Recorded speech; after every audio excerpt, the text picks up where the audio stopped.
Hello dear students. So today again we will continue thermodynamics.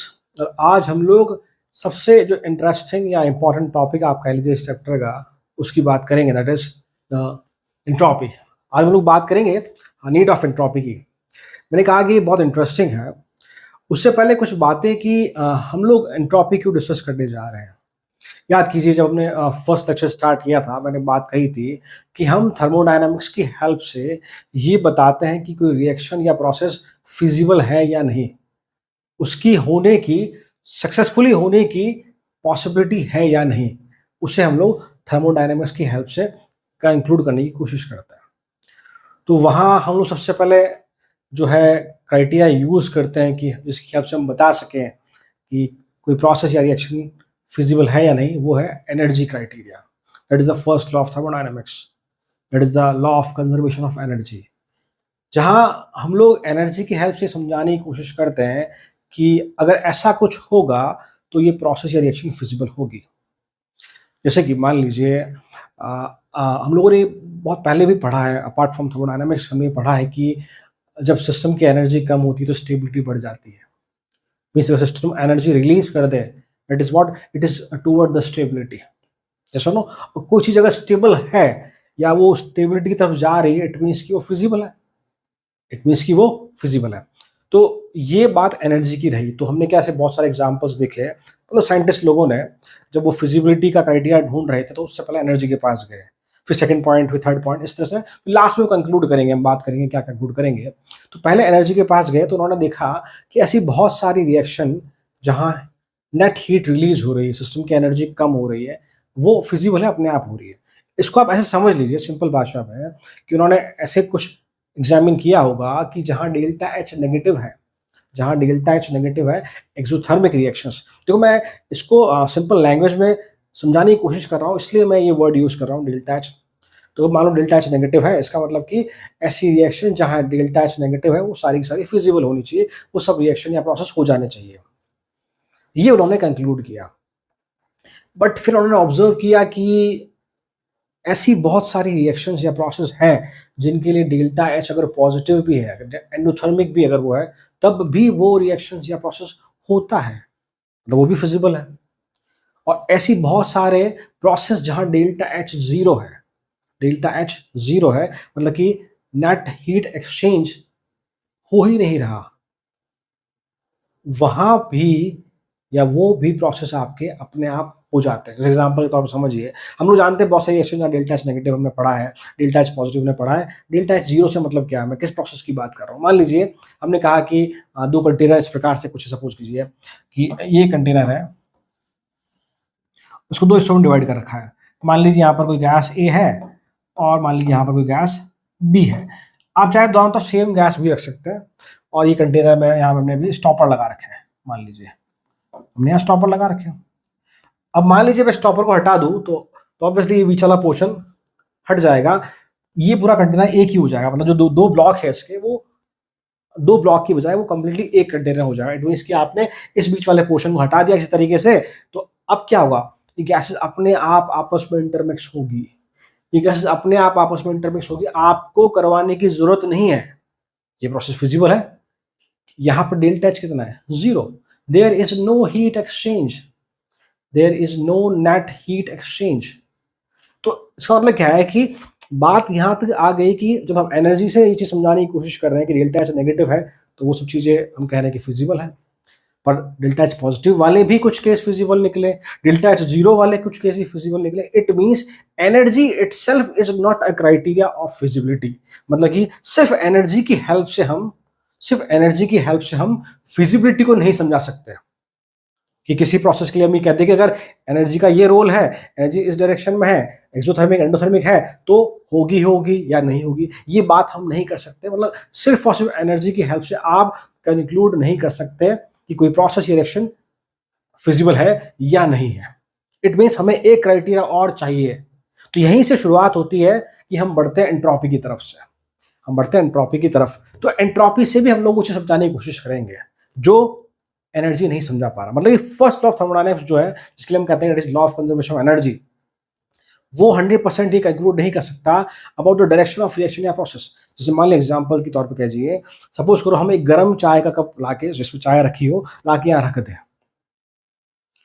थोड़ी देर बाद क्या होगा, धीरे धीरे वो चाय ठंडी होगी। मतलब कि अगर वो कप एक सिस्टम है तो वो हीट रिलीज कर रहा सराउंडिंग में, तो चाय ठंडी हो जाएगी और जो आसपास का एरिया आपका धीरे धीरे गर्म हो जाएगा। जो सराउंडिंग हीट एब्जॉर्ब कर रहा है, सिस्टम हीट रिलीज कर रहा है। ऐसा होता है, ऐसा अपने आप होता है। तो इसका मतलब जितनी सिस्टम ने हीट रिलीज करी उतनी सराउंडिंग ने एब्जॉर्ब कर ली। It is what energy remain conserved according to first law of thermodynamics. या तो ये बात सही है हमारी। बट ऐसा क्यों नहीं होता कि वो जब हम कप रख रहे हैं, चाय का गर्म कप वहां रख रहे हैं, तो वो चाय और गर्म क्यों नहीं हो जाती? और गर्म क्यों नहीं हो जाती? एक ये इसका आंसर फर्स्ट लॉ के पास नहीं है। कि डायरेक्शन सिर्फ ऐसा ही क्यों है कि चाय गर्म से ठंडी ही होगी, ये ही डायरेक्शन क्यों नहीं है? ऑपोजिट डायरेक्शन कि और गर्म हो जाए, ये क्यों नहीं होता? इसका आंसर फर्स्ट लॉ के पास नहीं है। मतलब कि फर्स्ट लॉ किसी प्रोसेस या डायरेक्शन की, किसी प्रोसेस या रिएक्शन की जो डायरेक्शन है उसको प्रेडिक्ट नहीं कर सकता।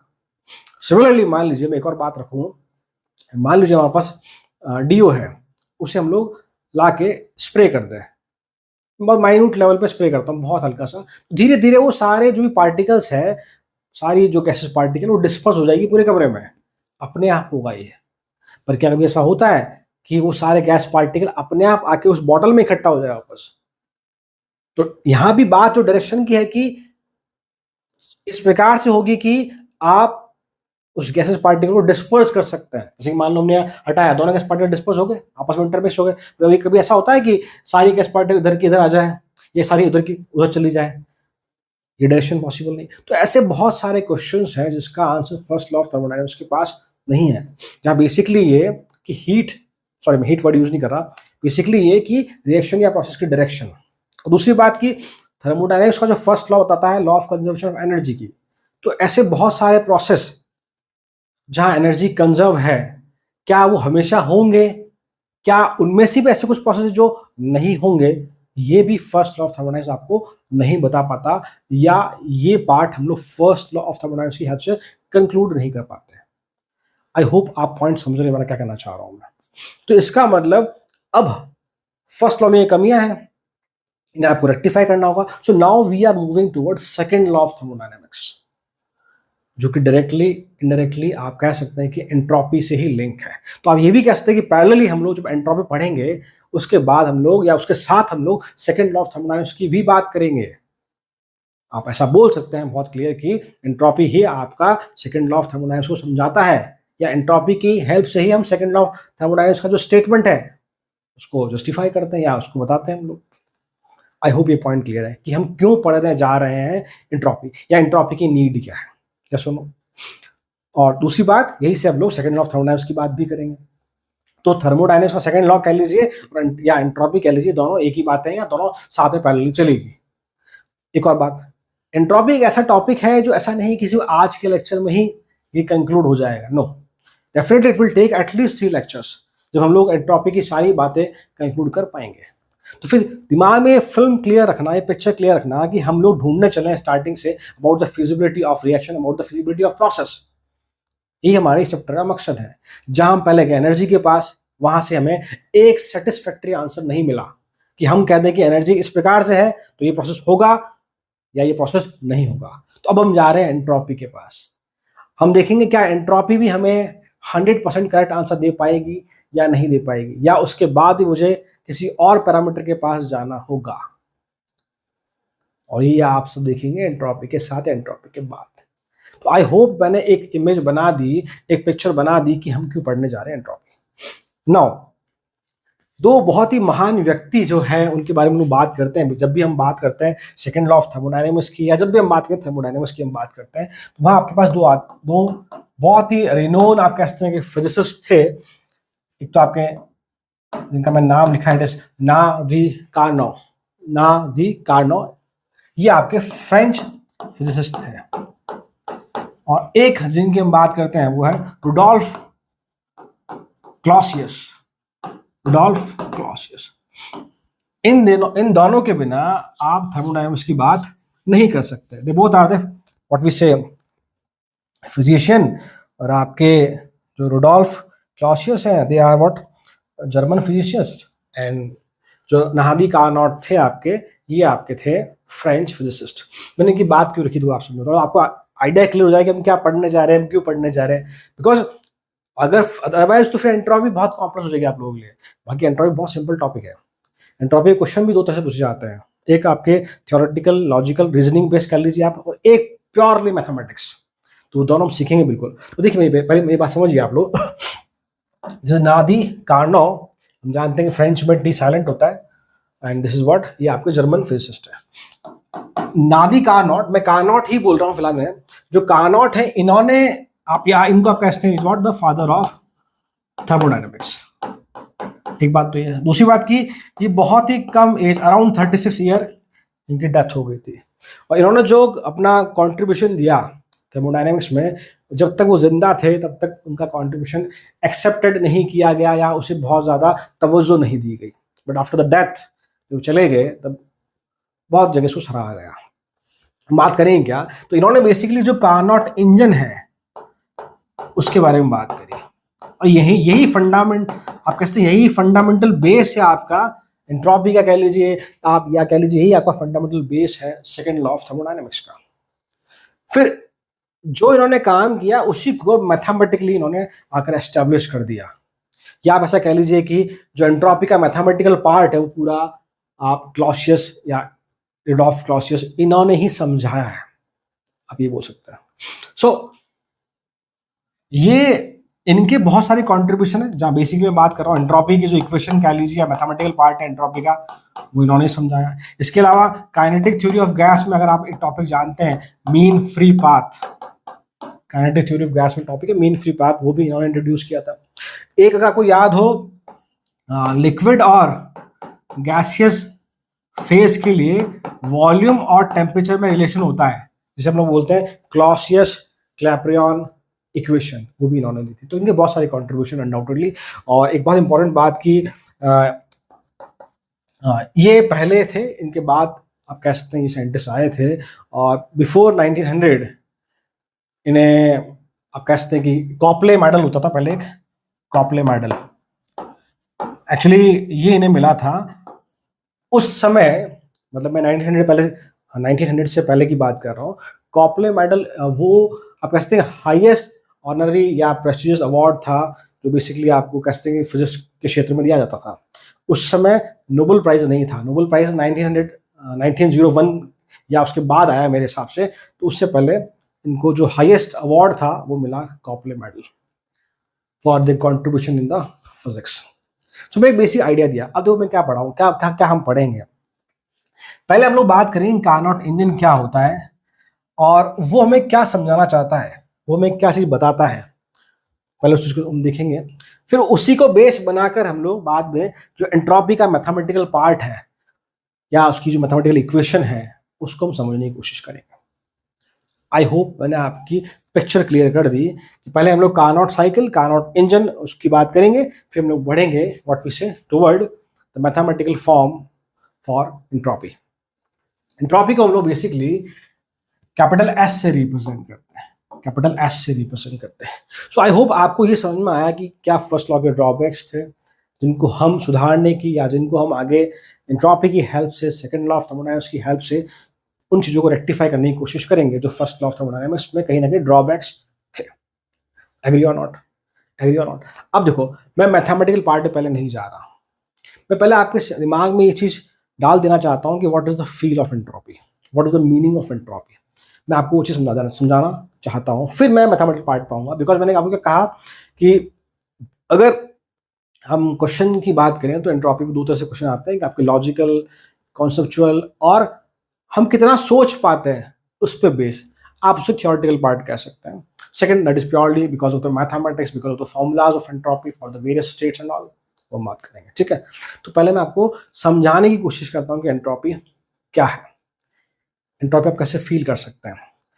उससे पहले कि चलो मैं आपको एग्जाम्पल के हिसाब से समझाने की कोशिश करता हूँ। देखो मैं ये दो लाइनें लिख रहा हूँ, और मैं फिर से आपको एक चीज बोलूंगा बेटा कि आप ना इस भरोसे मत रहना कि हम लोग एक ही लेक्चर में एंट्रोपी समझ जाएंगे और सारे क्वेश्चन जो जेईई मेंस एडवांस के हम सारे कर लेंगे। ऐसा नहीं है बेटा। आपको डेफिनेटली जो भी 3 लेक्चर, एटलीस्ट 3 लेक्चर जो मैं पढ़ाऊंगा आपको एंट्रोपी के, वो आपको सारे वहाँ आपको समय देना ही होगा। तो मैं बहुत सिंपल सी लाइन लिख रहा हूँ, समझना उस चीज को आप लोग। मैं आपको समझाऊंगा उसको what the meaning of this one. Entropy से हम लोग कैपिटल एस से रिप्रेजेंट करते हैं। It is what? It is measure of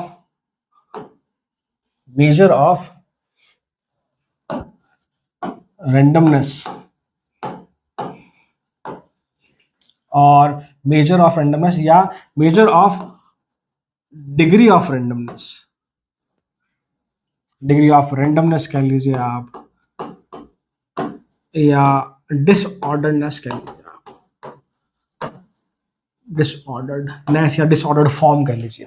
देखो मैं समझाऊंगा क्या मतलब है, बिल्कुल रिलैक्स रहिए, सब कुछ समझ में आएगा आपको, बिल्कुल आएगा। देखो यहीं पे आपको मैं सेकेंड लॉ भी समझा दूंगा क्या है, ठीक है। फिर उसको हम आगे पहले समझ लेंगे हम लोग सारा कि फाइनली होने क्या वाला है, फिर उसको हम स्टार्ट करेंगे बेसिक से वापस। देखिए मैंने एग्जांपल दिया था कि मान लो अगर मैं परफ्यूम को या डीओ को स्प्रे करता हूँ तो पूरे रूम में वो डिस्पर्स हो जाएगा, फैल जाएगा पूरे रूम में। मेरे वर्ड सुनना, फैल जाएगा पूरे रूम में, ठीक है। चलो एग्जाम्पल ये। दूसरा मैं कहूँ कि बच्चों को बिगड़ने में देर नहीं लगती, उनको सुधरने में बहुत समय लगता है। या ऐसा कह लीजिए कि किसी भी इंसान के लिए बात करें, not for the students only, किसी भी इंसान को बिगड़ने में समय नहीं लगता, वो अपने आप बिगड़ जाता है। सुधारना अगर उसको है तो वो हमें करना पड़ता है, उसके लिए हमें एफर्ट्स लगाने पड़ते हैं। 2 स्टेटमेंट्स। तीसरा एक और मैं बोल रहा हूँ कि जैसे आप लोगों ने सुना होगा बहुत पहले, अब तो ऐसा नहीं होता कि हमारे ऑब्वियसली हमारे वेदर की बात कर लें, हम क्लाइमेट की बात कर लें, तो बेसिकली पहले 4 महीने गर्मी, 4 महीने सर्दी और 4 महीने बारिश होती थी। हो गए 12 महीने पूरे। It is what? 4 महीने सर्दी, 4 महीने गर्मी, 4 महीने बारिश। ठीक है भाई। क्या अब ऐसा होता है? नो। अब देखिए स्पेशली अगर मैं नॉर्थ इंडिया की बात करूँ, स्पेशली जैसे मैं कोटा की बात करूँ यहाँ की, तो आप देखेंगे कि अभी मैं वीडियो रिकॉर्ड कर रहा हूँ, ये आपका फरवरी का एंडिंग चल रहा है, तो अभी गर्मी स्टार्ट हो गई है, मैंने इसे चला दिया है थोड़ा बहुत, मतलब की ज़रूरत है तो इसका मेरे कहने का मतलब क्या है कि पहले आराम से आप देखेंगे, आज से 20-25 साल पहले आप देखेंगे आराम से, मान के चलिए कि चलो नवंबर से लेते, नवंबर, दिसंबर, जनवरी, फरवरी, 4 महीने बहुत अच्छी ठंड पड़ती थी आराम से। या ऐसा कह लीजिए कि भाई दिसंबर, जनवरी, फरवरी, मार्च, 4 महीने अच्छी ठंड पड़ती थी। बट अब ऐसा नहीं होता। ठंड मुश्किल से मेरे हिसाब से 2 महीने मुश्किल से पड़ती है। उसके बाद आसानी से 6 महीने आप काउंट कर लीजिए इजीली। मैं मार्च से काउंट करता हूँ, मार्च से अगस्त पे अगर मैं काउंट करता हूँ, सितंबर पे अगर काउंट करता हूँ, तो अराउंड 6 मंथ गर्मी पड़ती है अच्छी खासी। और जो बारिश जिसको हम बोलते हैं 4 महीने बारिश होनी थी, जिसे कि जून के एंड से या राजस्थान की बात करें तो जुलाई से लेके आप जुलाई, अगस्त, सितंबर, अक्टूबर, लगभग 4 महीने बारिश नहीं होती। तो ना तो सर्दियों का होश है यहाँ, ना बारिश का होश है, ना आप कह लीजिए कि गर्मियों का। गर्मी आप कहते हैं साल में 6 महीने तो कम से कम पड़ेगी, 8 महीने 7 महीने भी हो सकती है। इसका मतलब क्या है? हमारे सराउंडिंग में नेचर किस तरफ जा रहा है? नेचर जा रहा है डिसऑर्डर्ड फॉर्म की तरफ, रेंडमाइज फॉर्म की तरफ, बिकॉज ऑफ ग्लोबल वार्मिंग कह लीजिए, या बिकॉज ऑफ हम लोगों के कर्म कह लीजिए, जो हम लोगों ने इतना सारा एनवायरमेंट को पोल्यूट किया अलग अलग तरह को, अलग अलग तरीके से, इसकी वजह से हमारा पूरा क्लाइमेट शिफ्ट हो गया, वेदर शिफ्ट हो गया पूरा। अभी कह सकते हैं ना। तो एक्चुअली मैं क्या कहना चाह रहा हूँ, मैंने एक वर्ड यूज किया, रैंडमनेस या डिसऑर्डर हो गया है पूरा वेदर हमारा। इसका मतलब क्या है कि what is the meaning of randomness disorder? जब तक जो आपका लिक्विड फॉर्म में कह लीजिए, आपका परफ्यूम या गैसेस फॉर्म में जो परफ्यूम कह लीजिए, जब तक वो उस डिब्बे के अंदर था, उस बॉटल में था, तब तक वो ऑर्डर्ड फॉर्म में था, वो एक पर्टिकुलर एरिया में कन्फाइंड था। जैसे आपने स्प्रे किया वो पूरे में फैल गया, दैट इज व्हाट, कि वो ऑर्डर्ड फॉर्म से डिसऑर्डर्ड फॉर्म में चला गया, या ज्यादा रैंडमाइज हो गया। आई होप ये पॉइंट समझ पा रहे होंगे। मैं एक और तरह समझाऊं, मान लो गैस पार्टिकल ज्यादा डिस्पोज होते हैं with respect to liquid. Liquid के पार्टिकल एक पर्टिकुलर एरिया में कन्फाइन होते हैं, जबकि गैस के पार्टिकल चारों तरफ फैल जाते हैं। इसका मतलब क्या? Gases particle are more randomise, they are more disordered form. वहीं liquid is what, less disordered or less randomise. Solid और ज्यादा वी से कि it is more crystalline in nature, बहुत अच्छा खासा रिजिड स्ट्रक्चर होता है सॉलिड का। तो सॉलिड गैस के कंपैरिजन में बहुत कम आप कह सकते हैं कि डिसऑर्डर्ड है, या आप कह सकते हैं solid is what more organised with respect to gases particle. पूछते हैं सर, यस और नो। एक एग्जांपल और देखिए आप, हम लोग जैसे सभी के लाइफ में होता है ऑब्वियसली है कि जब सुबह हम लोग स्कूल पहुंचते हैं तो पहले प्रेयर होती है, फिर प्रेयर से हम लाइन बाय लाइन हम लोग अपने अपने क्लासरूम में जाते थे। ऑब्वियसली हम तो ऐसे जाते थे और लगभग सभी लोग ऐसे जाते हैं कि हम लोग सुबह स्कूल पहुंचे, प्रेयर हुई है, जो भी हर स्कूल वाला कल्चर है, उसके बाद आप एक लाइन के थ्रू आप अपने क्लासरूम में पहुंचते थे। क्या मेरी बात सही है? ऑब्वियसली सही है ये, बिकॉज अभी मैं इसे ऑनलाइन वे में ही पढ़ा रहा हूँ। ऑफलाइन अगर होता तो ऑब्वियसली बच्चे बोलते हैं कि सर सही है। सो नाउ ये तो बात होगी सुबह की। अब जैसी छुट्टी होगी, मान लो आपकी, जो भी मान लो 1-2 बजे आपकी छुट्टी हो गई, क्या एश्योरिटी कि आप सब लोग लाइन से बाहर निकलेंगे? बताओ मुझे आप। कोई एश्योरिटी नहीं है, सब भाग के फटाफट बाहर आएंगे। समझ लो क्या है, हम सुबह जब गए थे, हम एक ऑर्डर्ड फॉर्म में क्लासरूम में गए थे, और जब हम छुट्टी हो जाती है हमारी, तो हम लोग एक रैंडमाइज फॉर्म में, डिसऑर्डर्ड फॉर्म में, डिसमैनर्ड फॉर्म में बिल्कुल भागते हुए बाहर निकलते हैं। जैसे कोई जानवर नहीं होता है, ऐसे भागते हुए बाहर निकलते हैं। मोस्टली यही होता है। We have to accept that thing. Yes और नो? यस और नो? तो सुबह तो हमें लाइन में ले आया जाता है कि नहीं बेटा लाइन में चल, वहां पहुंच। छुट्टी के टाइम में अगर कोई नहीं है आपको कहने वाला कि बेटा लाइन में जाओ, तो ऑब्वियसली हम लोग अपने आप ही रेंडमाइज हो जाते हैं, हम लोग अपने आप ही डिसऑर्डर्ड हो जाते हैं। तो मेरे कहने का मतलब क्या है, नेचर में कहीं ना कहीं चीज है ये, नेचर में कहीं ना कहीं चीज ये है कि आपको रेंडमाइज होने के लिए कोई कहता नहीं, अपने आप हो जाते हैं आप। डिसऑर्डर्ड फॉर्म में आप अपने आप चले जाते हैं। तो नेचर में है ये कि हमें अगर ऑर्गेनाइज रखना है, हमें किसी को एक मैनरफुल वे में रखना है, तो आपको वहाँ एफर्ट लगाने पड़ते हैं। पर रेंडमाइज होना, डिसऑर्डर्ड होना, ये तो अपने आप होता है नेचर में। आपको किसी को सिखाने की जरूरत नहीं है, अपने आप। इसको बोलते हैं सिविक सेंस। वो धीरे धीरे, या तो सिखाना पड़ता है लोगों को बहुत कि नहीं बेटा यहाँ नहीं थूकना है भाई, यहाँ व्हाट वी से टॉयलेट नहीं जाना है, शौच नहीं करना, जो भी बहुत तरह हम जानते हैं हमारे सराउंडिंग में ऐसा है। तो हमें ऑर्डर्ड फॉर्म में रहना अगर है तो हमें चीज़ें सीखनी पड़ती है। बाकी तो आपको कोई यही नहीं, जैसे मान लो अगर सब लोग उस अगर देखेंगे नॉर्थ इंडिया में, अगर हम देखेंगे नॉर्थ इंडिया में स्पेशली मैं बात करूँ, जैसा कि मैं यहाँ रहता हूँ, तो ऑब्वियसली हमारे यहाँ सिविक सेंस जो बेटा ऑब्वियसली हम लोग जानते हैं कि वो ना के बराबर है। तो मेरे कहने का मतलब इतना सा यहाँ पर है कि नेचर में जो प्रोसेस रेंडमाइज्ड है, जो चीज़ डिसऑर्डर्ड है, वो अपने आप हो रही है, वो अपने आप हो रही है। उसको आपको कराने की जरूरत नहीं है, वो फिजिबल है, वो फिजिबल है। सो अब कोई चीज कितनी ज्यादा डिसऑर्डर्ड है, कोई चीज कितनी ज्यादा रैंडमाइज है, कोई चीज कितनी कम रैंडमाइज्ड है, वो हम लोग समझते हैं एंट्रोपी की हेल्प से। तो entropy is what? Entropy is measure of randomness, it is degree of randomness. ये बताएगा कि कौन ज्यादा रैंडमाइज है, कौन ज्यादा डिसऑर्डर्ड है। मैं आपसे पूछूं सॉलिड, लिक्विड और गैस का एंट्रोपी का ऑर्डर लिखो, तो आप क्या लिखेंगे? सबसे ज्यादा एंट्रोपी, मतलब कि अगर रैंडमनेस ज्यादा, डिसऑर्डर्ड फॉर्म ज्यादा, तो एंट्रोपी ज्यादा, आप ऐसा कह लीजिए। तो गैस की एंट्रोपी ज्यादा है लिक्विड से, लिक्विड की एंट्रोपी ज्यादा है सॉलिड से। मतलब सॉलिड की एंट्रोपी सबसे कम, लिक्विड की उससे ज्यादा, और लिक्विड ज्यादा गैसेस पार्टिकल की। Because what?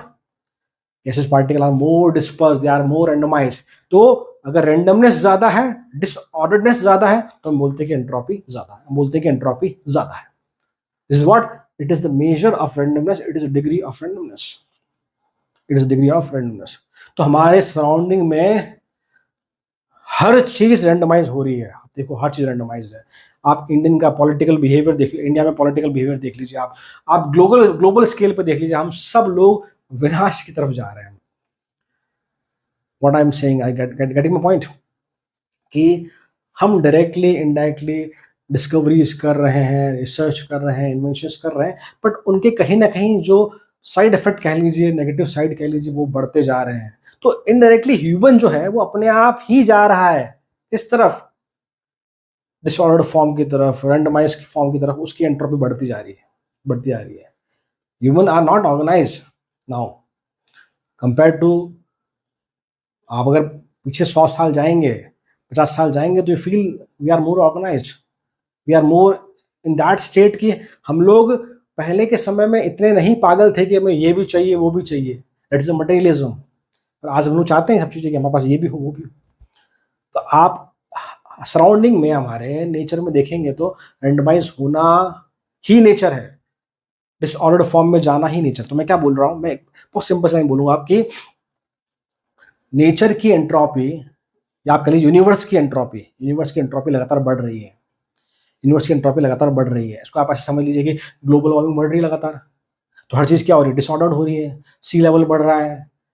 हाँ, हम लोगों ने बहुत सारे क्रिएशंस किए हैं अलग अलग जगह, आप कह सकते हैं कि बहुत ऊंची ऊंची इमारतें बनाई हैं, तो बहुत अर्थ पे प्रेशर क्रिएट हो रहा है, उसकी वजह से आप जो व्हाट वी से अर्थ में इम्बैलेंसमेंट कह लीजिए, भूकंप कह लीजिए, हर तरह की चीज़ें हो रही है, हमारे हमारे चारों तरफ हर तरह की आपदा आ रही है।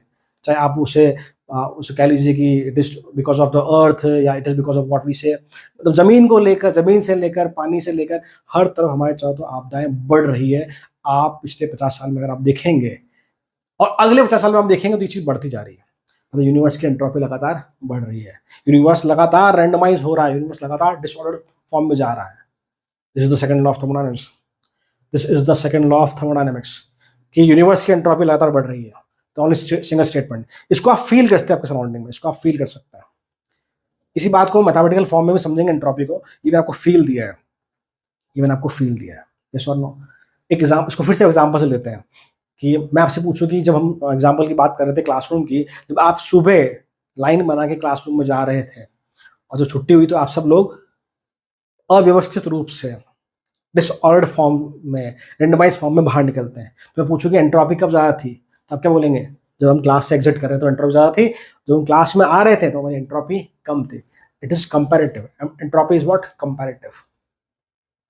सॉलिड लिक्विड गैस, गैस की एंट्रोपी ज़्यादा है, गैस के पार्टिकल ज़्यादा डिस्पर्स है, ज़्यादा रेंडमाइज है लिक्विड के कंपेरिजन में, लिक्विड की एंट्रोपी ज़्यादा है सॉलिड कंपेरिजन में। तो आप कुछ चीज़ दिमाग में बिठा लीजिए कि एंट्रोपी कहीं ना कहीं कंपैरेटिव स्टडी है।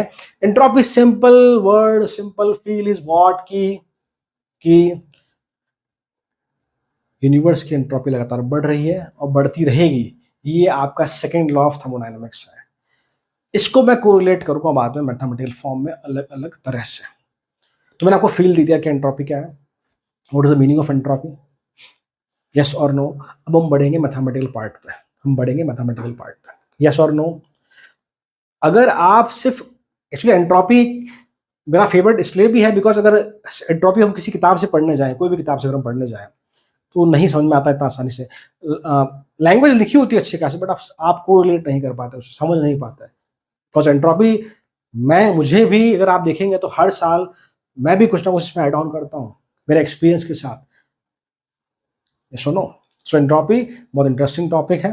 क्वेश्चन बहुत सिंपल आते हैं, इसमें खास बहुत टफ क्वेश्चन नहीं आते, जेई एडवांस तक की भी हम बात करेंगे बिल्कुल, बस आपको एंट्रोपी का फील समझ में आना चाहिए। सुनो, मैं फिर से टॉपिक चलता हूँ। फर्स्ट लॉ से हम लोग ये कंक्लूड नहीं कर पाए कि प्रोसेस का डायरेक्शन क्या होगा, उसको हम लोग एंट्रोपी की हेल्प से, सेकंड लॉ की हेल्प से समझने की कोशिश करेंगे, काफ़ी हद तक उसको रेक्टिफाई करने की कोशिश करेंगे। यही मैं आपको एक स्पॉइलर देता हूँ कि फिर बाद में हम एंट्रोपी के बाद हम गिब्स एनर्जी पे भी जाएंगे, एंट्रोपी के बाद हम लोग गिब्स एनर्जी पर भी जाएंगे, to give the final verdict, चलो हम बात करते हैं एंट्रोपी की। तो मैं स्टार्ट करता हूँ। The first topic is what, the Carnot engine, the Carnot cycle. ठीक है भाई, देखिए, तो हम लोग बात कर रहे हैं कार्नोट साइकिल के बारे में। It is a reversible cyclic process,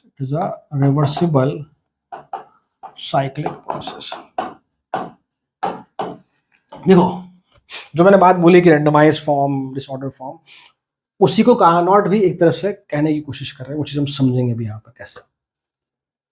ठीक है, तो बेसिकली कार्नोट साइकिल कह लीजिए आप, ये एक तरह का रिवर्सिबल प्रोसेस है। इसमें 4 डिफरेंट रिवर्सिबल प्रोसेस है, और ये एक तरह का साइक्लिक प्रोसेस है, मतलब इनिशियल और फाइनल स्टेट आपकी होगी सेम होगी, इनिशियल और फाइनल स्टेट आपकी होगी सेम होगी। तो देखिए, तो कार्नोट ने क्या बात रखी अपनी, ध्यान रखिए, जो कार्नोट है ये आपके थर्मोडायनामिक्स के सेकंड लॉ का बेस क्रिएट कर रहे हैं। उसी को मैथमेटिकल फॉर्म में आगे क्लॉसियस इक्वेशन की हेल्प से, या रुडोल्फ क्लॉसियस की हेल्प से, उस चीज को हम लोग मैथमेटिकली लिखेंगे। ठीक है, चलो, तो क्या है समझिए पहले भाई। देखो,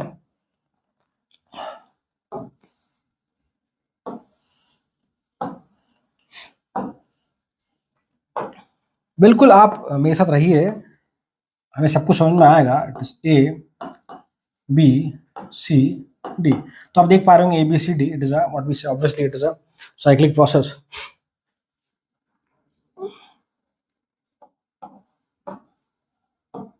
हमें दिख गया कि दो पैरेलल लाइंस है, एक इधर है एक इधर है, तो एक एक्सपेंशन की एक कंप्रेशन की है। बी सी आपका फिर से एक्सपेंशन है, तो डी ए आपका फिर से कंप्रेशन है, एक साइक्लिक प्रोसेस है। तो देखो कार्नोट साइक्लिक प्रोसेस है, ये भी समझ में आता है। अब यहाँ पे 4 रिवर्सिबल प्रोसेस साथ में काम कर रहे हैं। जब भी हम लोग बोलते हैं ना कार्नोट साइकिल या कार्नोट प्रोसेस कह लीजिए, कार्नोट इंजन आप कह लीजिए, अंडरस्टूड है कि वहाँ हम लोग रिवर्सिबल प्रोसेस की ही बात कर रहे हैं, अंडरस्टूड है, ये बोलने की जरूरत नहीं है हमें। तो देखिए यहाँ पे एक तो आपका ए बी प्रोसेस है, ए बी प्रोसेस। एक आपका आप देख पा रहे होंगे भाई, it is A B C process. Next one is C D process. इसके बाद आपका D a process.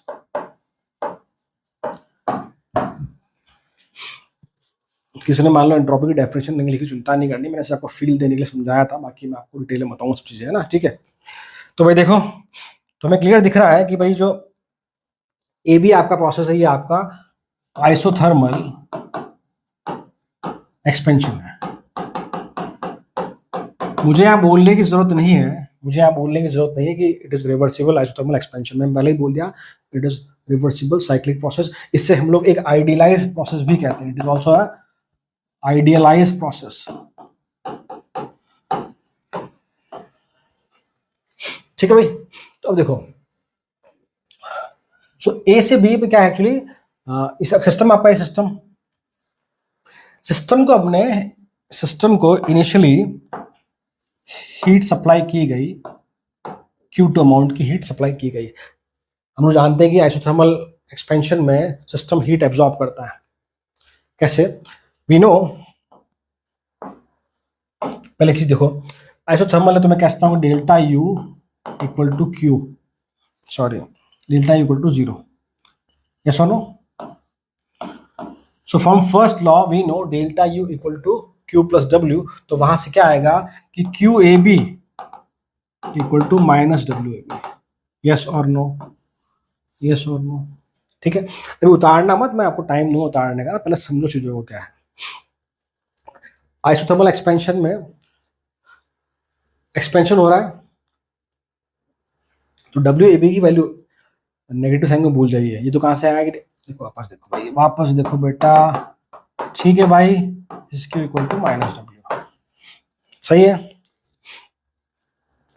So isothermal process में जो मॉडर्न की बात की जाएगी, तो एक्सपेंशन डब्ल्यू नेगेटिव आएगा, तो नेगेटिव नेगेटिव आपका पॉजिटिव हो जाएगा। तो ये हीट की वैल्यू जो मिलेगी मुझे, जो Q2 मुझे यहाँ से मिलेगा, ऑब्वियसली ये Q2 है, जो Q2 हमें यहाँ से मिलेगा, ये Q2 जो आपको मिलेगा, इसका नेट वैल्यू आपको पॉजिटिव मिलेगा। इसका मतलब क्या, सिस्टम आइसोथर्मल एक्सपेंशन में सिस्टम हीट एब्जॉर्ब करता है।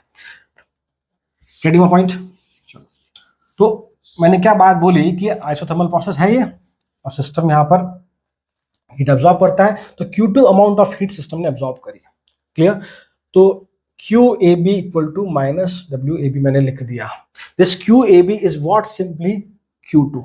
आइसोथर्मल अगर ये है तो ध्यान रखिएगा, इस पॉइंट पर टेम्परेचर, मतलब A पॉइंट पर टेम्परेचर आपका और B पॉइंट पर टेम्परेचर आपका सेम है, तो यहाँ भी वो T2 है, यहाँ भी वो T2 है। देखो ये प्रॉपर जो कन्वेंशंस है कि भाई हम लोग T2 ही लिख रहे हैं, एक्चुअली बुक्स में आपको T2 लिखा हुआ मिलेगा, इसलिए मैं T2 लिख रहा हूँ, Q2 लिख रहा हूँ। अपने हिसाब से T1 Q1 लिखने की कोशिश मत करना, वो कसते गलत नहीं, सही है, बट जो अगर आप कोई भी बुक उठा के देखिएगा तो मोस्टली आपको ऐसा ही जो कसते कन्वेंशन में लिखा हुआ मिलेगा, इसलिए मैं एज इट इज वैसे ही चल रहा हूँ। Getting my point? चलो सुनाओ, ये तो बात हो गई आपकी ए बी की। अब आप देखेंगे जो BC है आपका, BC प्रोसेस जो आपका है, इट इज व्हाट, ये आपका है रिवर्सिबल एडियाबैटिक एक्सपेंशन। सब बातें कर चुके हैं हम लोग, पता है कि भाई इसका ज्यादा स्टीप क्यों है, वो सब बातें हम पहले कर चुके हम लोग।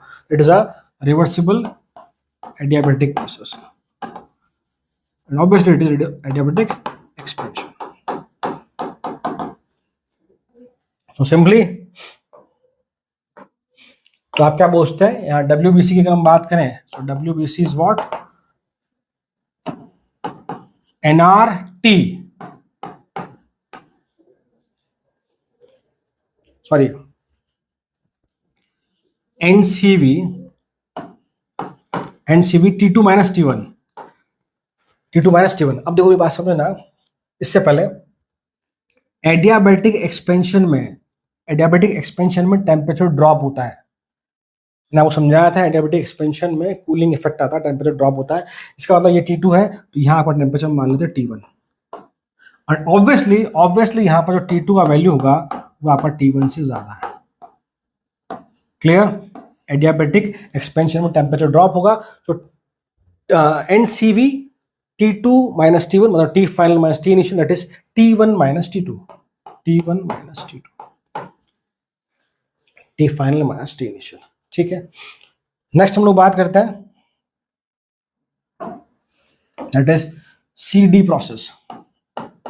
CD process अंडरस्टूड है कि एडियाबैटिक प्रोसेस है, यहाँ तो BC के केस में जो Q है वो 0 है, Q है वो 0 है। CD प्रोसेस की बात करें हम लोग, इसका ठीक ऑपोजिट है, that is what simply we can say isothermal compression, it is isothermal compression या compression. And we know isothermal है तो C पॉइंट पर टेम्परेचर T1 है तो D पॉइंट पे भी आपका टेम्परेचर T1 होगा, D पॉइंट पे आपका टेम्परेचर T1 होगा। यस और नो, यस और नो। तो सिमिलरली यहाँ भी आपका डेल्टा U क्या हो जाएगा, फिर 0 हो जाएगा, डेल्टा U इक्वल टू 0 हो जाएगा आपका। यस और नो।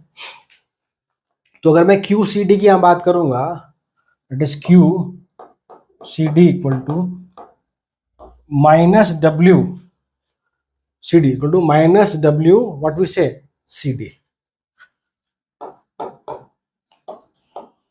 यस और नो, यस और नो। यहाँ तक बात समझ में आप लोगों को? ठीक है। So last one that is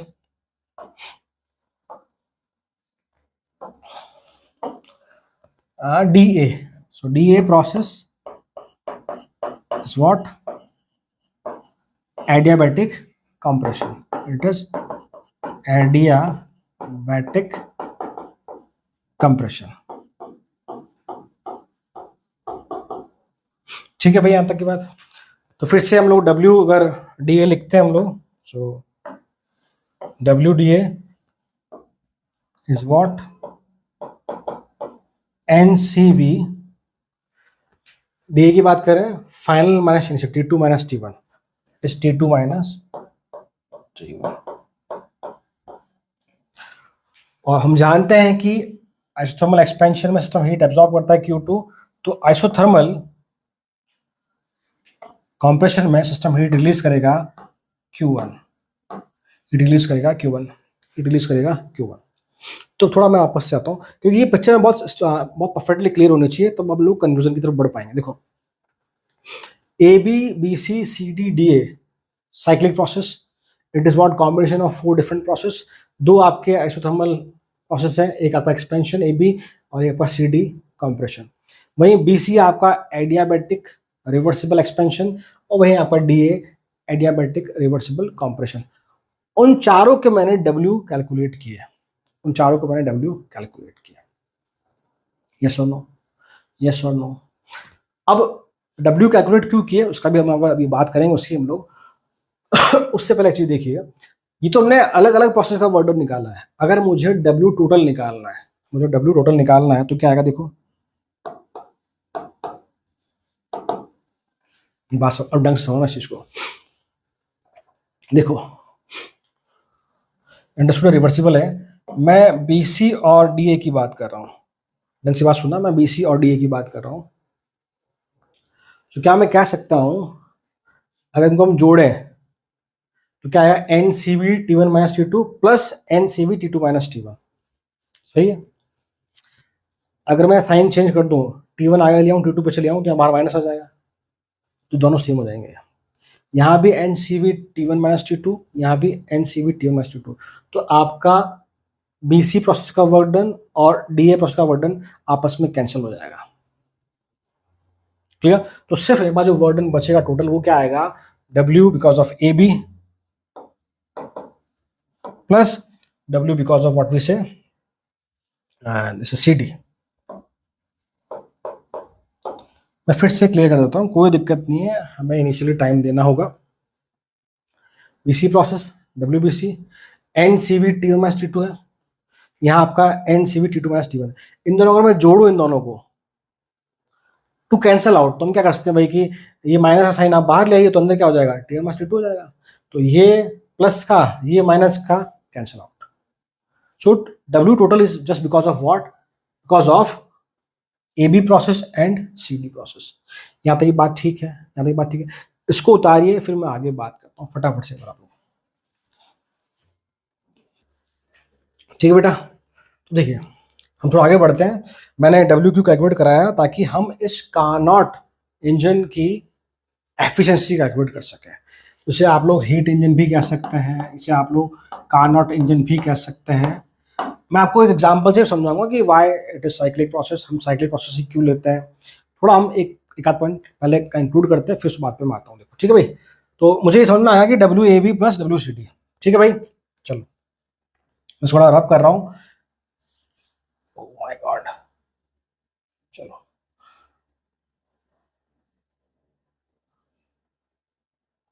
ऐसे कर लेते बेटर रहेगा ना, तो मैं भी सीख रहा हूँ धीरे धीरे। चलो देखिए भाई, तो हमें समझ में आया ऐसे कि W total is what,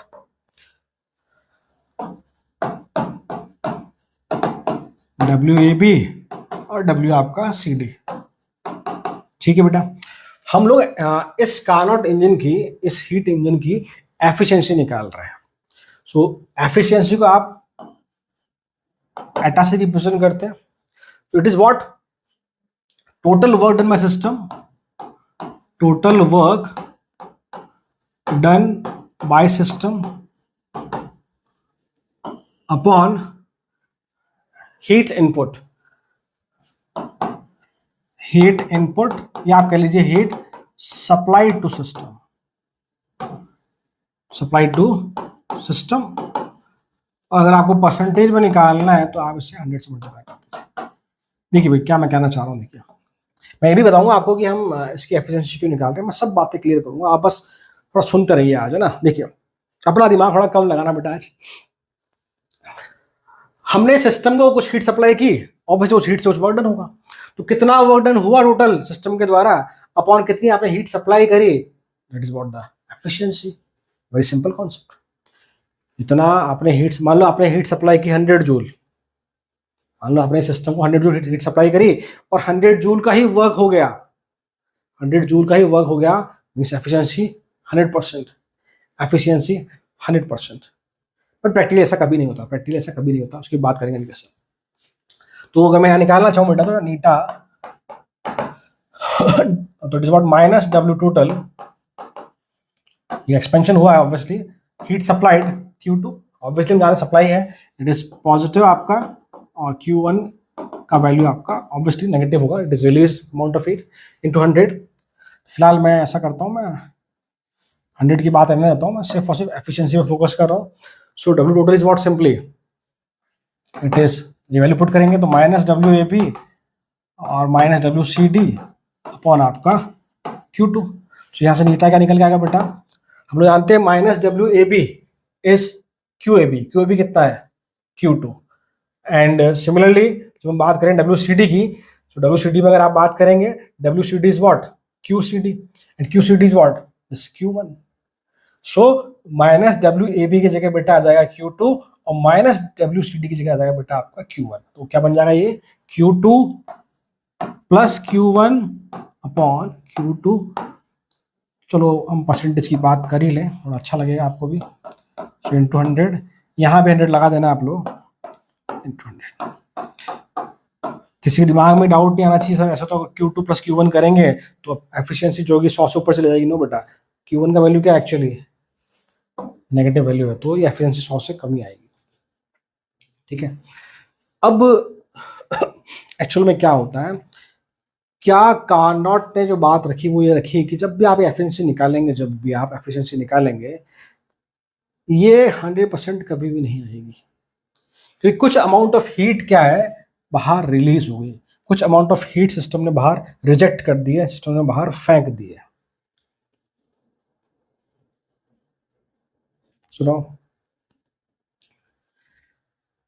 Carnot engine या Carnot cycle is an idealise process. हम रिवर्सिबल की यहाँ बात कर रहे हैं, आइडियलाइज प्रोसेस। इसमें कंक्लूजन यही निकल के आता है कि जब भी हम यहाँ वैल्यूज पुट करेंगे, तो ये परसेंटेज एफिशिएंसी कह लीजिए या जो एफिशिएंसी है, ये हमेशा 100% से कम होगी। प्रैक्टिकली इट इज अराउंड 40-50%, इससे ऊपर नहीं आती। प्रैक्टिकली इससे ऊपर नहीं आती। इसका मतलब क्या है? इसका मतलब ये है कि जितना आप हीट सप्लाई कर रहे हैं उसमें से कुछ अमाउंट ऑफ हीट तो हमेशा रिजेक्ट हो जाती है,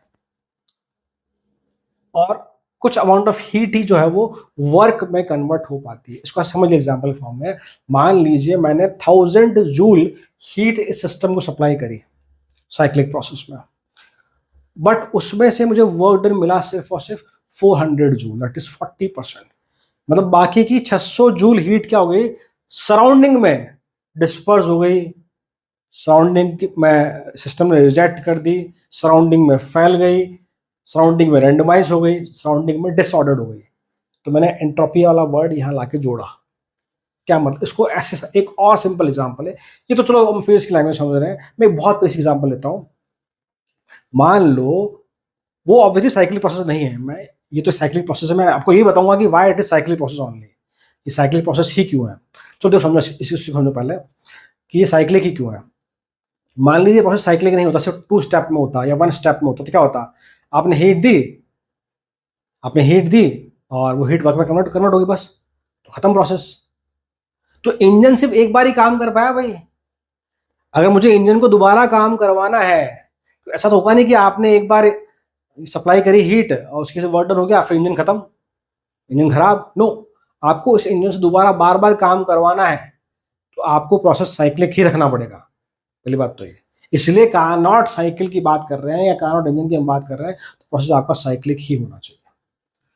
अभी मैं आऊँगा उस पॉइंट पे, आपको एग्जांपल समझाऊंगा कि वो कैसे काम करता है, वो 4 स्टेप कैसे वर्क करते हैं, वो समझाऊंगा आपको अभी। उससे पहले मैं बता रहा था कि हम कैसे फील कर सकते हैं कि भाई ये हीट रिजेक्ट हो गई। देखो, मान लो मुझे पतीले में पानी गर्म करना है, मैं सिर्फ एग्जांपल समझा रहा हूँ, उसको यहाँ साइकिल प्रोसेस से मत जोड़ना।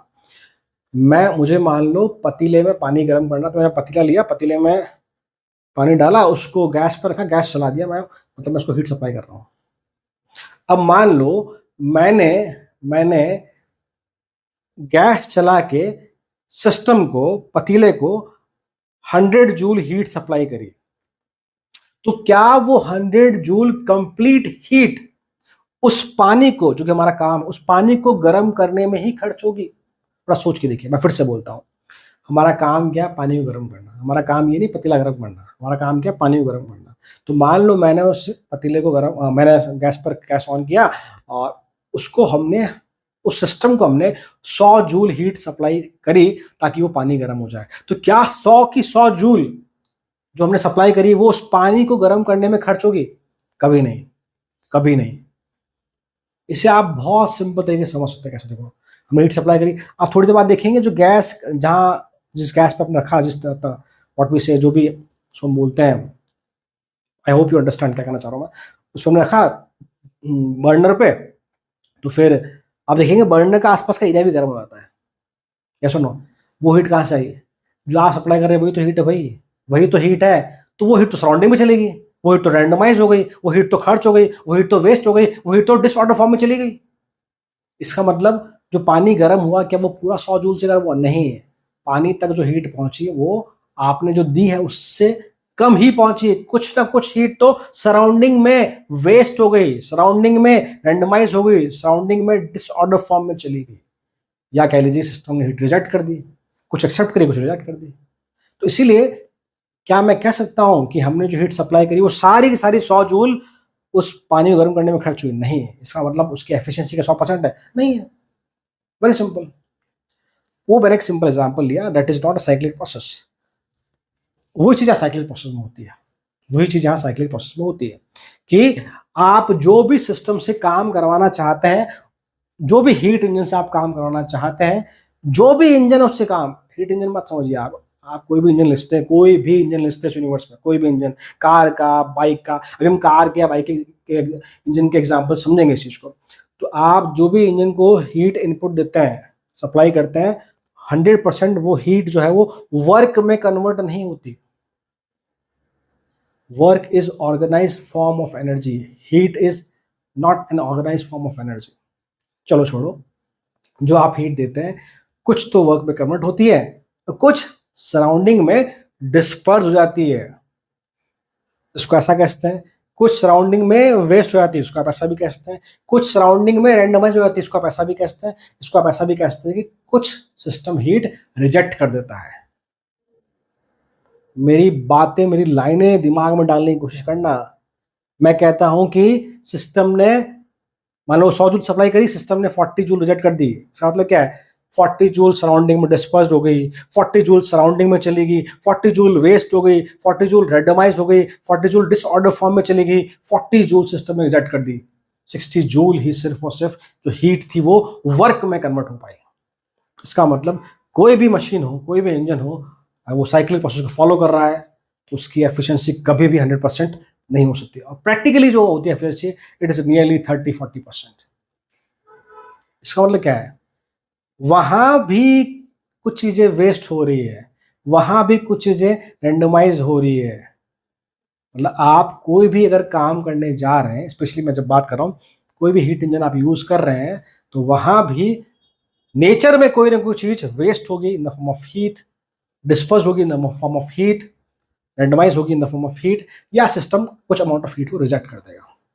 क्लियर? क्लियर? अब मैं आपको, आपने एक वर्ड सुना होगा, कार, बेसिकली कार में जो पेट्रोल इंजन आते हैं वो होते हैं 4 स्ट्रोक।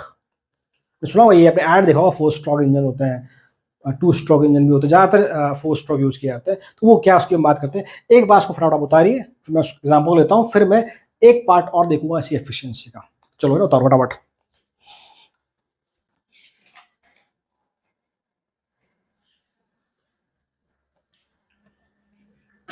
देखिए बेटा, तो मेरा पॉइंट ये है कि why engine work in what we say cyclic process only.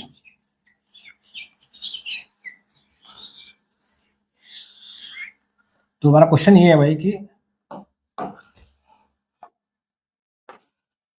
why engine work in cyclic process। देखो, because after producing work,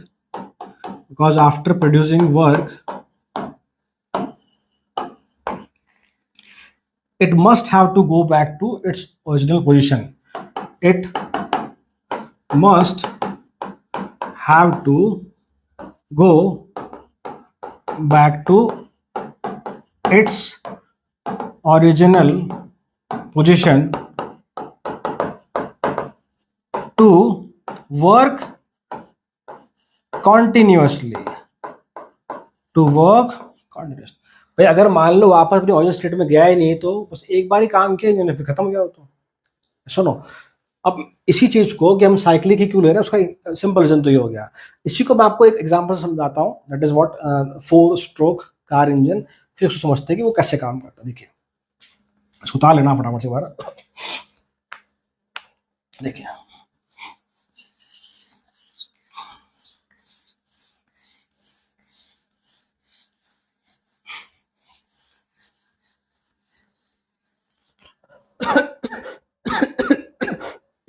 sorry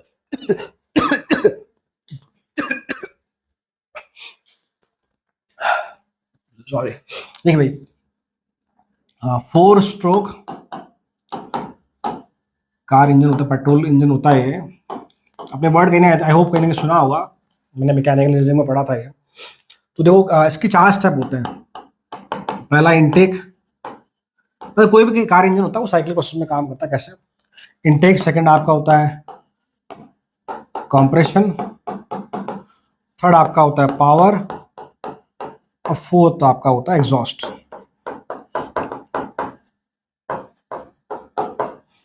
देखिए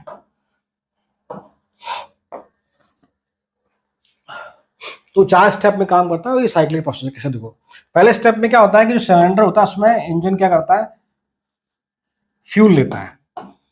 यहाँ पे फर्स्ट स्टेप में क्या होता है, फ्यूल इनटेक होता है। इनटेक किसका होता है बेटा, फ्यूल का। फ्यूल आपके सिलेंडर में इनटेक होता है विद ऑब्वियसली विद एयर।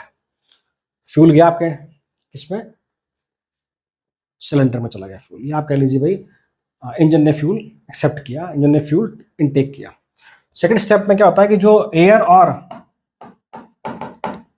जो फ्यूल आपकी व्हाट वी से इंजन में गया वो कॉम्प्रेस होता है। वो क्या होता है, कॉम्प्रेस होता है, जिसकी वजह से टेम्परेचर और प्रेशर बढ़ जाता है। पहले उस फ्यूल को कॉम्प्रेस किया जाता है ताकि वो कंबशन के लिए तैयार हो जाए, ताकि वो कंबशन के लिए तैयार हो जाए। क्योंकि आप देखेंगे, अगर आप कोई भी कार इंजन का अगर वीडियो देखेंगे आप, या कोई अगर आप यूट्यूब पे बाइक इंजन का वीडियो देखेंगे तो आप बहुत क्लियर होगा, वहाँ पे एक कंबशन चैम्बर होता है। इस तरह से अलग अलग स्लॉट्स या अलग अलग पार्ट्स होते हैं। तो पहले पार्ट में क्या करता है, 4 स्ट्रोक इंजन पहले फ्यूल को इनटेक करता है। सेकंड पार्ट में जो एयर और फ्यूल है उसको कंप्रेस किया जाता है, जिसकी वजह से टेम्परेचर बढ़ जाता है और किससे प्रेशर बढ़ जाता है, ये बात। फिर थर्ड स्टेप में क्या होता है कि कंबशन होता है। कंबशन होता है और कंबशन की वजह से जो एनर्जी प्रोड्यूस होती है उसकी वजह से वर्क डन होता है।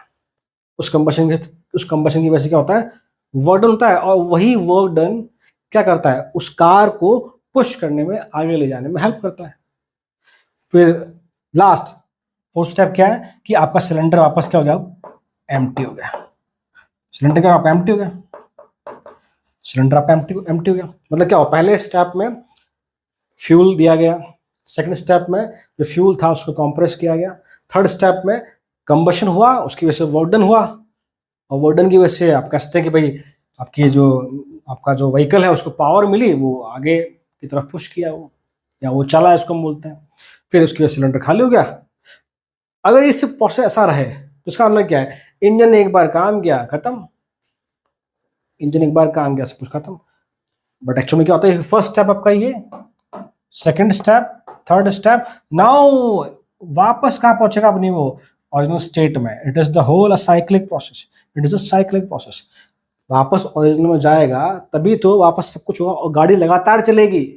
मतलब अगर शुरू 4 स्टेप हो, एक बार हो, साइक्लिक प्रोसेस ना हो तो गाड़ी एक बार स्टार्ट होकर बंद हो जाएगी। बस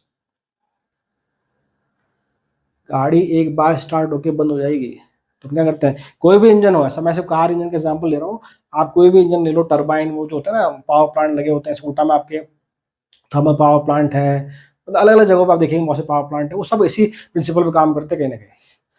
तो फिर ये वापस पहुंचेगा, ये साइक्लिक प्रोसेस होगा। तो यहाँ से यहाँ जाने के दौरान डेफिनेटली जो सिस्टम है या जो इंजन है, ये कुछ अमाउंट ऑफ हीट रिजेक्ट करता है सराउंडिंग में।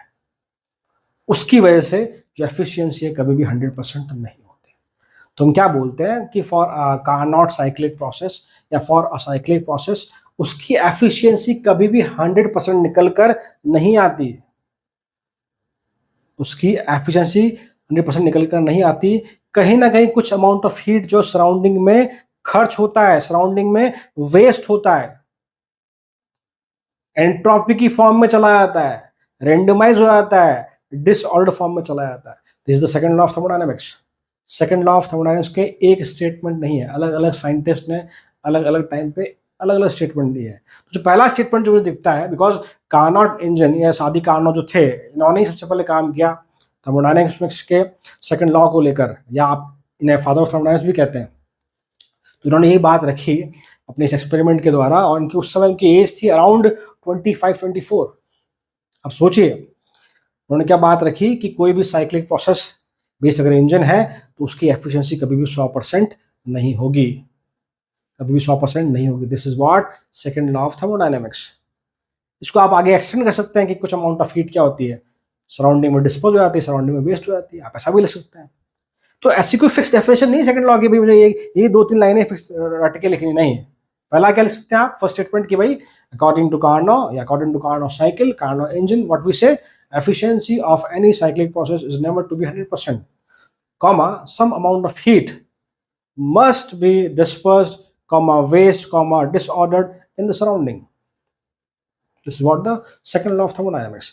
और एक जो मैंने कहा था कि यूनिवर्स की एंट्रोपी लगातार बढ़ रही है, यूनिवर्स की एंट्रोपी लगातार बढ़ रही है, that is also the statement of second law of thermodynamics. Yes और नो? सो आई होप, तो ये जो पार्ट हमने कहा ना कि कुछ अमाउंट ऑफ हीट वेस्ट हो गई है, तो वेस्ट हो कहाँ गई वो? That waste, that randomised form of energy is what? Entropy. Is what? Entropy. Getting my point? So how Carnot and entropy are correlated? This is the most important thing. Yes or no? Yes or no? Clear? चलो, तो मैं थोड़ा आगे बढ़ता हूँ. तो मैंने ये एफिशिएंसी निकाली. एक और इंपॉर्टेंट बात, ये जो फॉर्मूला है ये आपका रिवर्सिबल प्रोसेस के लिए भी वैलिड है और इरिवर्सिबल के लिए भी वैलिड है. For both reversible and irreversible process. Remember why? बताइए मुझे क्यों ऐसा? क्योंकि हमने जो Q1 Q2 की वैल्यू पुट करनी है वो क्या होती है? NCV delta T. NCV delta T का जो फॉर्मूला था एडियाबेटिक का, याद करो.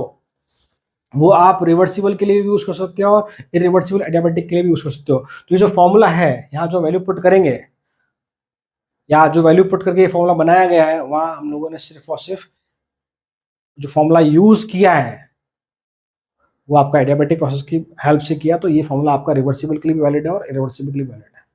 क्लियर?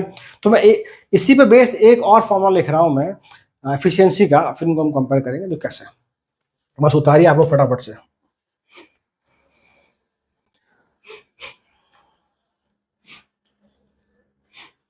ठीक है, चलो मुझे फिर हटा रहा हूं बेटा. देखिए, तो आज हम लोग सिर्फ ना व्हाट वी से एंट्रोपी की बिल्डिंग कर रहे हैं हम लोग. आज एंट्रोपी क्या है, कैसे उसकी शुरुआत हुई, कैसे उसको इंट्रोड्यूस किया गया, इस सब बातें आज हम लोग सीख रहे हैं. नेक्स्ट लेक्चर हम लोग बात करेंगे how to calculate entropy and the formula, उसकी बातें करेंगे हम लोग. तो बहुत इंटरेस्टिंग टॉपिक है एंट्रोपी है. और मेरे हिसाब से एंट्रोपी ऐसा टॉपिक है ना, सीखी की बात सही है कि मैंने भी बहुत एक्सपीरियंस के साथ ये सीखी है. जो आप इतनी लाइन आपको बोल रहा हूँ मैं, ये मेरा 12-13 सालों का एक्सपीरियंस है. बट साथ साथ ये भी है कि एंट्रोपी एक ऐसा टॉपिक भी जो मैंने स्टूडेंट्स में मेरे फेस किया है. जब क्लासरूम में जाता हूँ मैं, तो वहाँ मैं देखता हूँ कि या तो कुछ बच्चों को फटाफट से क्लिक कर जाता है, या कुछ बच्चों को बहुत समय लगता है, बहुत टाइम हो जाता है. इसलिए मैं बहुत धीरे चल रहा हूँ, मैं बहुत सारे एग्जाम्पल्स दे रहा हूँ, बहुत सारे वर्ड्स को मैं बार बार बोल रहा हूँ ताकि कहीं भी दिक्कत ना हो. तो याद रखिए, Q2 + Q1 अपॉन Q2 × 100.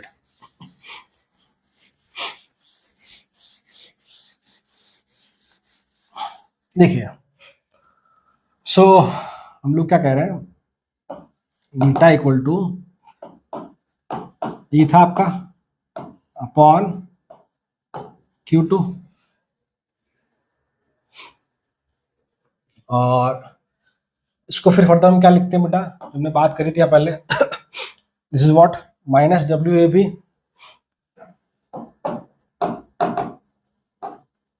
मैं माइनस बाहर ले लेता हूँ, प्लस WCD अपॉन फिर से आपका WAB. Q2 के लिए हम क्या लिखेंगे बेटा? फिर से हम लोग WAB. ठीक है, आता की बात? क्लियर? अब देखो, WAB is what? Isothermal expansion reversible. तो मैं क्या फॉर्मूला लगाता हूँ, देखिए यहाँ पे. सो नीटा is what? WAB that is NRT ln V final minus V initial. तो NRT कौन सा? T2 है यहाँ पे. तो NRT2 ln VB upon VA. क्योंकि हम AB प्रोसेस की बात करें तो B is the final point. तो ये माइनस आएगा तो ये बाहर प्लस हो जाएगा फिर से आपका. CD की बात करेंगे हम लोग. CD में क्या देखिए बेटा, फिर से फॉर्मूला आपका NRT1 ln VD upon VC. सो NRT1 ln VD अपॉन, चूंकि बात कर VD अपॉन, हम लोग बात कर रहे हैं CD की, सॉरी, तो VD अपॉन VC.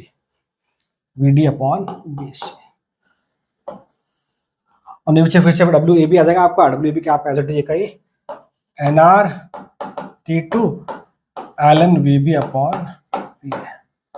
ठीक है भाई, एक और बात, एग्जाम में आपसे डेरिवेशन कोई नहीं करवाएगा जी मीन्स वगैरह में, हमें रिजल्ट याद रखना है, बट ठीक है फिर हमें पता होना चाहिए कैसे लेके आए हम लोग उस चीज़ को। अब देखो हम लोग जानते हैं कि यहाँ पर जो BC है एज वेल एज आपका DA प्रोसेस, ये दोनों के दोनों आपके रिवर्सिबल एडियाबेटिक है। ये सुनो, तो हम क्या कर सकते हैं, हम लोग जानते हैं रिवर्सिबल एडियाबेटिक के लिए इक्वेशन होती है T इंटू वी की power gamma minus one equal to const लगा सकते हैं हम लोग यहाँ पे। तो हम लोग जानते हैं कि फॉर रिवर्सिबल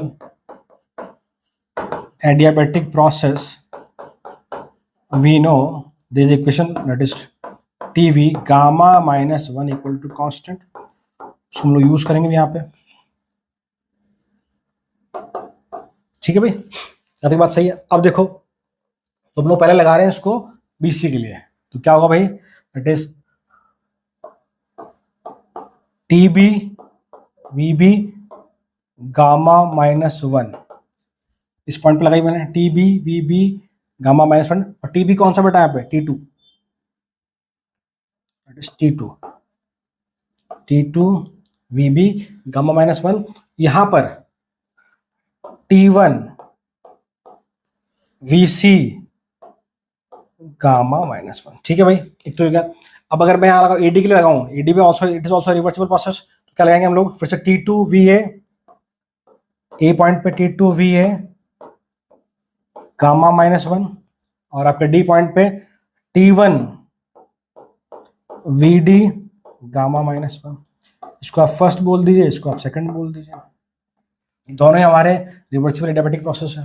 तो क्या होगा, अब 1/2 कीजिए, ऑन डूइंग 1/2 क्या देखेंगे बेटा आप लोग, क्या मिलेगा हमें, देखो T2 T2 cancel, T1 cancel, VB upon VA equal to VC upon VD। तो मैं क्या लिख रहा हूँ, from here we can say VB upon VA equal to that is VC upon VD। सही है भाई। अब देखो यहाँ भी VB अपॉन VA आ रहा है, यहाँ भी VB अपॉन VA आ रहा है, तो इनको नहीं छेड़ेंगे, VD अपॉन VC को इस फॉर्म में कन्वर्ट करने की कोशिश करेंगे। तो हम क्या कह सकते हैं, from here we can say that is VD upon VC equal to VA upon VB, मैंने रिवर्स कर दिया इनको। और फर्दर हम लोग क्या कर सकते हैं, अगर मुझे इसको VB बाय VA की फॉर्म में लिखना है तो साइन नेगेटिव लगा देंगे हम लोग। इसको रिवर्स करना क्या करता हूँ मैं VD अपॉन VC की जगह माइनस VB अपॉन VA लिख सकता हूँ, VD अपॉन VC की जगह में माइनस VB अपॉन VA लिख सकता हूँ। तो यहाँ पुट करूँगा तो क्या होगा, तो क्या यहाँ मैं पुट कर दूंगा तो क्या बन जाएगा, देखो आपका, तो मैं फिर से पूरी इक्वेशन लिख रहा हूँ, देखिए nRT2 ln VB upon VA, minus बाहर आ जाएगा आपका nRT1 ln VB upon VA, ये जो मैंने वैल्यू है मैं यहाँ से पुट कर रहा है। ठीक है बेटा, so nRT2 ln VB by VA। तो आप देखेंगे तो यहाँ पर आपको nR कैंसिल हो जाएगा, सॉरी nR ln आप कॉमन ले सकते हैं, nR ln VB by VA common ले लेंगे तो ऊपर से नीचे कट जाएगा, सिर्फ और सिर्फ जो बचेगा वो आपका है कि T2 minus T1 upon T2। तो कहने का मतलब मेरा है कि मेरे पास एफिशिएंसी का एक फॉर्मूला और आ गया, that is T2 minus T1 upon T2। थोड़ा उतारिए इसको, मैं हल्का सा इसको मिटा रहा हूँ इस वाले पार्ट को।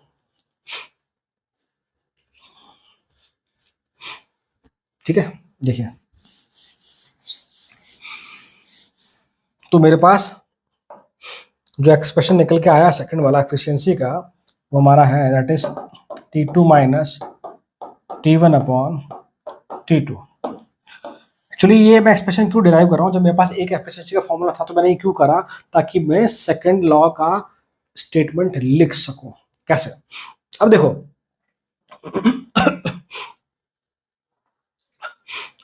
यहाँ एफिशिएंसी 100% तभी आ सकती है या तो क्या हो जाए, या तो T1 आपका 10 to 0 हो जाए तब 1 मतलब 100% हो सकती है, या आपका T2 जो है वो 10 to infinity हो जाए तब आपका क्या होता है कि एफिशिएंसी 100% आ सकती है। बट प्रैक्टिकली हम लोग जानते हैं T1 0 और T2 10 to infinity पॉसिबल नहीं है, इसलिए कभी भी जो एफिशिएंसी है वो 100 के बराबर नहीं हो सकती, 100 के बराबर नहीं हो सकती।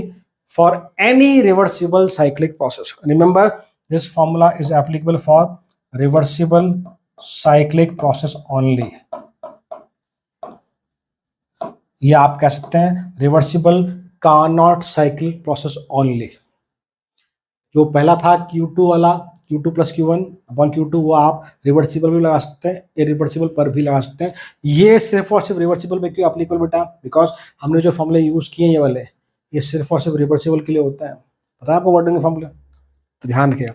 तो यहां तक लिखना। फिर इसके बाद after all this study of what we say Carnot cycle, हम अब लिखेंगे statement for second law of thermodynamics.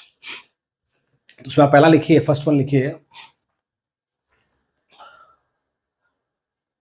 For any reversible की जरूरत ही नहीं है, for any Carnot cycle efficiency can't be 100%, can't be 100%. Bracket में लिख लीजिए, some amount of heat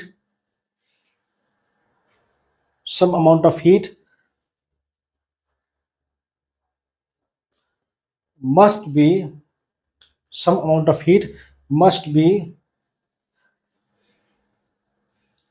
released in surrounding, इसका मतलब ये है कि ब्रैकेट क्लोज, इसका मतलब ये है कि बेटा कुछ अमाउंट ऑफ हीट जो वेस्ट जरूर होगी। तो क्या हमने कहा भाई कि पहला स्टेटमेंट ये है कि किसी भी कार्नोट इंजन या कार्नोट साइकिल जो कि एक रिवर्सिबल प्रोसेस होता है, उसकी एफिशिएंसी कभी भी 100% नहीं हो सकती। हमने यहाँ मैथमेटिकली भी देख लिया, मैंने आपको प्रैक्टिकल एग्जाम्पल से समझा दिया। ठीक है बेटा। और सेकंड लिखिए आप स्टेटमेंट,